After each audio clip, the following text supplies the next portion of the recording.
Les philosophes grecs travaillaient énormément leur corps. Pourtant, c'était des intellectuels. Parce qu'ils savaient que le corps et l'esprit sont intimement liés. Corps égale esprit. On n'est pas loin du compte. Donc si toi, tu veux un corps viril, faut aussi que tu songes à te forger un esprit viril. Dans les deux cas, le mieux c'est de travailler les deux. On est d'accord? Dans cette vidéo, je vais te donner mon petit secret.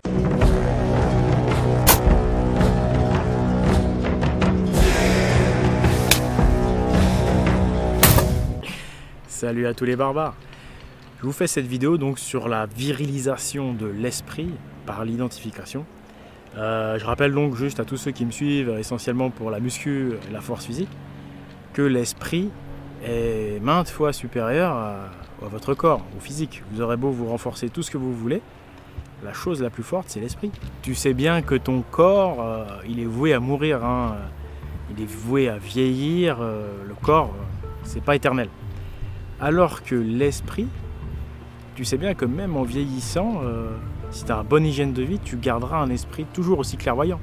C'est pas pour rien hein, si les grands dirigeants politiques, les grands généraux, les grands chefs d'État sont toujours des gens âgés. Donc l'esprit, lui, au contraire, en vieillissant, il a la possibilité de s'améliorer, contrairement au corps. Donc on se dit quand même, c'est valable de travailler sur son esprit. D'autant plus que je vais rajouter un troisième argument, c'est que toutes les religions du monde, et je dirais même toutes les philosophies verticales du monde, donc sans parler même des religions, toutes ces conceptions même scientifiques nouvelles, même les conceptions scientifiques nouvelles, nous parlent d'une survivance de l'esprit après la mort. Ça voudrait dire que y a vraiment quelque chose, il y a un espoir qu'il y ait quelque chose qui reste de notre esprit après la mort. Donc là on se dit vraiment c'est valable de travailler l'esprit parce que c'est peut-être bien immortel, alors que le corps, on est sûr que c'est foutu, quoi.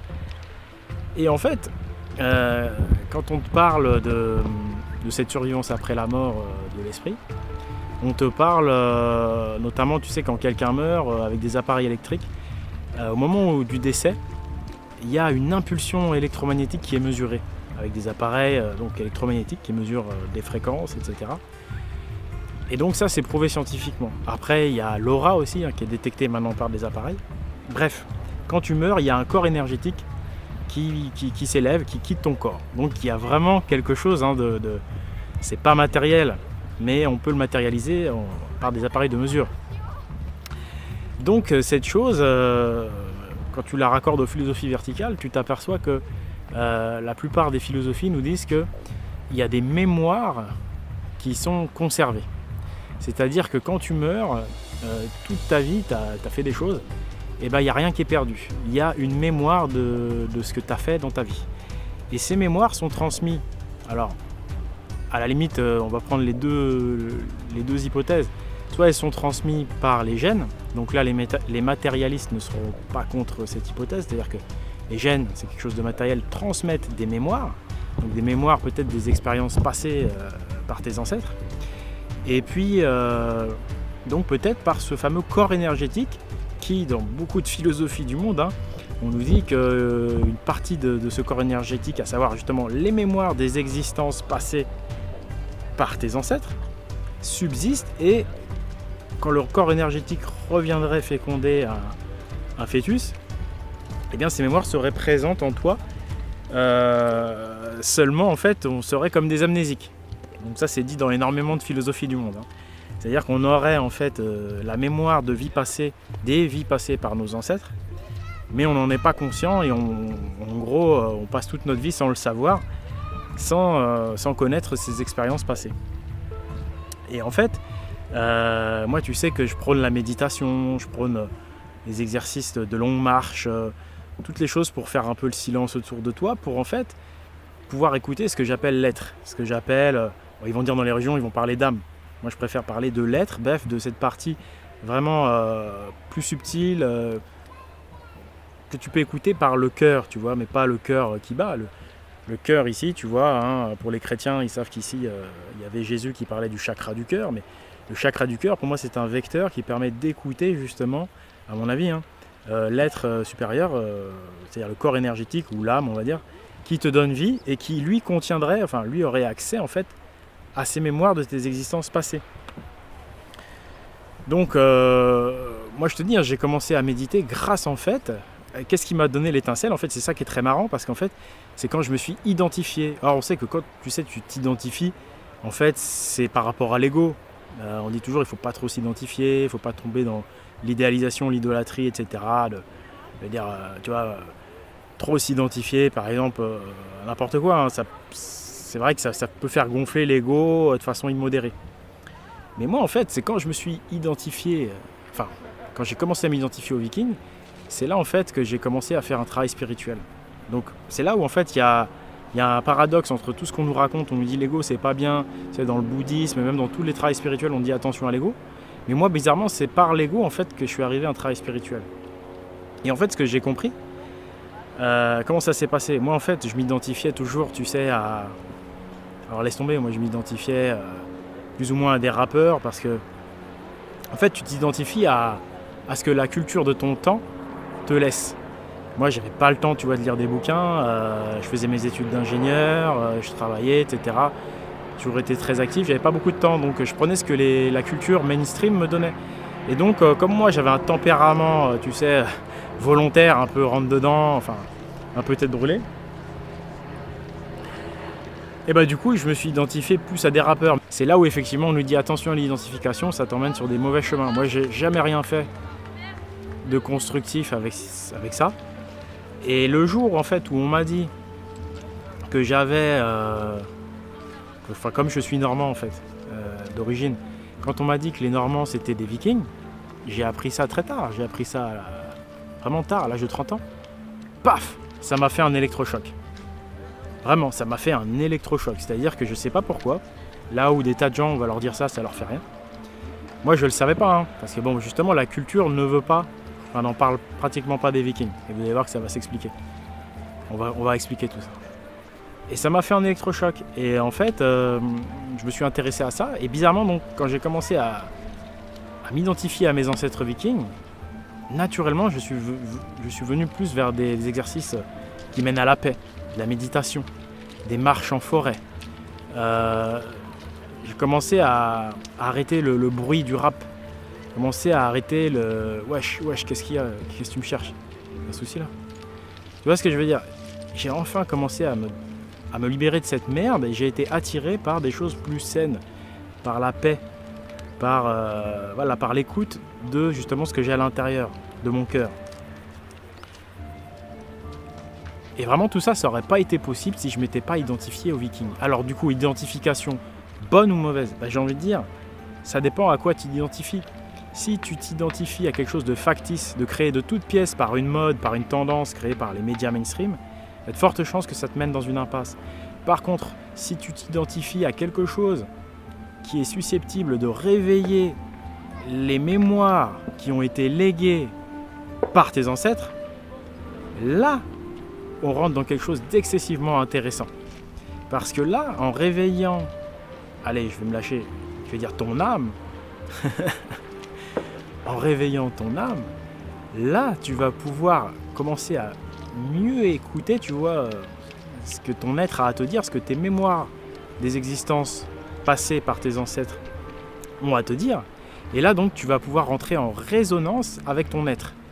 Et tu vas pouvoir donc recevoir en fait par-ci par-là des informations. Je te dis, c'est comme si on était tous amnésiques. Et en fait, pour moi, le but de tout travail spirituel, donc le renforcement de l'esprit, c'est ça. C'est retrouver la connexion avec ton être, c'est-à-dire ce que tu es vraiment, c'est-à-dire ce que tu es qui dépasse ton existence, ce que tu es qui va dépasser donc ta propre vie, hein, on va dire, ton existence. Quelque chose qui est vraiment immortel en fait, hein, puisque c'est des mémoires qui se transmettent de génération en génération. Et là tu grandis, quoi, tu vois. Là, au fond de toi, il se passe quelque chose et tu te dis, ça y est, je suis en accord avec moi-même. Et il y a plein de choses qui disparaissent, tu vois, toutes les choses futiles, les peurs. Tu comprends en fait que tu as une mission de vie. Tu comprends que tu as un rôle à jouer. Tu comprends que tu hérites de quelque chose, que tu es dans une lignée, que tu es un maillon d'une chaîne et que tu as simplement un rôle à réaliser, tu vois. Un travail à réaliser. Et voilà, moi je crois que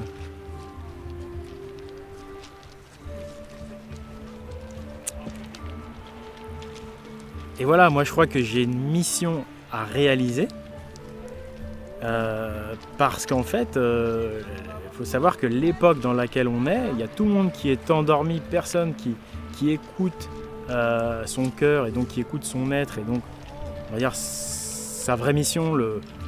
Personne n'est au courant du sens réel de la vie, qui est pour moi une mission qu'on a tous à accomplir. Et pour moi, cette mission, c'est de rééquilibrer les choses, de cultiver la vie, donc c'est-à-dire de rétablir l'harmonie. Parce qu'on est dans un monde, je pense, excessivement déséquilibré. Et donc des gens comme moi, il va y en avoir de plus en plus parce que il va falloir rééquilibrer les choses, tu vois. Et donc les Vikings, c'est exceptionnel parce que quand tu étudies vraiment l'histoire des Vikings comme je l'ai fait, tu t'aperçois que c'est des gens faits comme moi aujourd'hui. C'est-à-dire c'est des gens qui ont refusé la dictature, qui ont refusé la pensée unique, qui ont refusé le servage et qui se sont révoltés envers les institutions, envers le pouvoir. Les Vikings, c'est vraiment des gens d'en bas qui se sont révoltés, tu vois. C'est une révolte populaire internationale. C'est quand même du jamais vu. Et ils ont fait ça pour contrer la tyrannie, quoi, tu vois. Et aujourd'hui, je pense que le nouvel ordre mondial, etc., tu appelles ça comme tu veux, les lobbies, lobby pharmaceutique, lobby alimentaire, lobby, ce que tu veux, sioniste, lobby machin, bref, toutes ces organisations-là, c'est des choses, effectivement, qui sont en train de faire beaucoup de mal à la planète. Là, on parle même plus que de l'humanité. De toute façon, tout est lié, on est tous liés, nous. Si tu fais du mal à l'humanité, tu vas en faire à la planète, tu vas en faire à tout le monde. Moi, je dis à l'humanité, arrêtez de vous culpabiliser, arrêtez de croire que votre vie n'a aucun sens, arrêtez de croire que vous êtes un simple troupeau de moutons. En réalité, vous êtes tous issus d'une lignée, vous avez tous un héritage spirituel, donc reconnectez-vous à ce que vous êtes vraiment. Pour moi, c'est ça l'objectif du travail spirituel. Comme disait Jacques Grimaud, c'est connais-toi toi-même. Comme le disaient les philosophes grecs, connais-toi toi-même, le vrai. D'ailleurs, pour ça, je vous invite, si ça vous intéresse, à aller sur Pagans TV. Le vrai travail d'un païen, c'est ça, c'est travailler sur soi pour se reconnecter à soi-même, savoir qu'est-ce qu'on doit faire sur cette planète, tu vois. Voilà. Donc, et c'est là où, en fait, où tu auras un esprit viril. Parce qu'on y revient donc au sujet du début de la vidéo. Quand tu commences à te connecter à la racine de la vie, c'est-à-dire l'être, ce corps énergétique, cette âme, c'est elle qui fait vivre, c'est elle qui donne ta force. C'est électromagnétique, je ne te parle pas de spéculation religieuse. Je suis ingénieur en électromagnétique. Tout ceci, comme je te l'ai dit au départ, est vérifié par des appareils de mesure. Il y a, pour moi, une continuité après la mort au niveau de l'esprit, des mémoires, des choses comme ça. Donc à partir de là, tu balayes déjà la peur de la mort et tu comprends que ta vie a un sens profond. Et donc, ensuite, tu n'as plus peur de rien, donc ton esprit devient vraiment fort, excessivement fort, tu comprends ? Mais il sera fort qu'uniquement si tu agis en accord avec celui-ci, en accord avec tes valeurs profondes, en accord avec les valeurs de tes ancêtres. C'est là où tu vas rayonner, tu vois.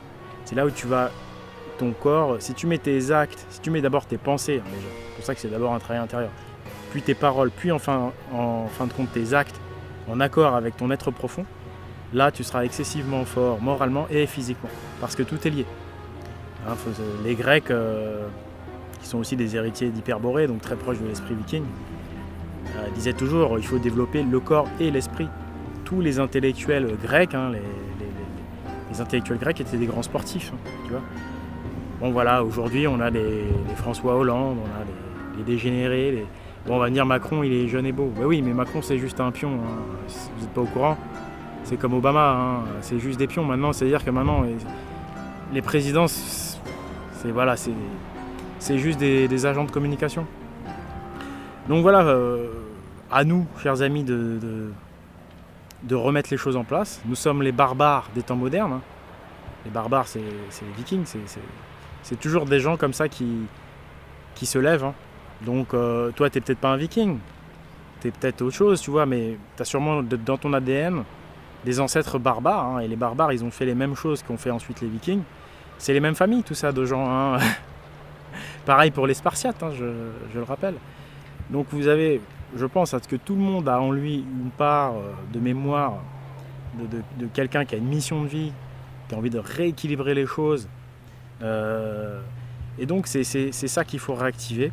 Donc comme un amnésique, pour pouvoir réactiver ses mémoires, eh bien, il faut lui mettre sous le nez des choses qui peuvent le réveiller.